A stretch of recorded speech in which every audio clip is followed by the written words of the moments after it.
Hi, I'm doctor Deepti, plastic and cosmetic surgeon at Viva aesthetics Kadapa. ఈ వీడియోలో hair transplantation గురించి చెప్తాను. హెయిర్ ట్రాన్స్ప్లాంటేషన్ జనరల్గా బాల్డ్నెస్ ఉన్న వాళ్ళకి చేస్తాం. బాల్డ్నెస్ మోస్ట్లీ మేల్స్లో ఉంటుంది.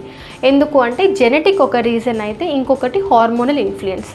మన హెడ్ని ఒక 4 ఏరియాస్గా డివైడ్ చేస్తే మోస్ట్లీ ఫస్ట్ 2 ఏరియాస్లో అంటే ఫ్రాంటల్ రీజియన్ అంటారు, అక్కడ ఎక్కువ హెయిర్ ఫాల్ అయ్యే ఛాన్సెస్ ఉంటుంది. వెనకల భాగంలో హార్మోనల్ ఎఫెక్ట్ తక్కువగా ఉండడం వల్ల ఆ హెయిర్ ఎక్కువగా ఫాల్ అవ్వదు. సో మీరు గమనించుంటే బాల్డ్నెస్ ఉన్న వాళ్ళకి వెనకల వైపు హెయిర్ ఉంటుంది కానీ ఫ్రంట్ హెయిర్ ఉండదు.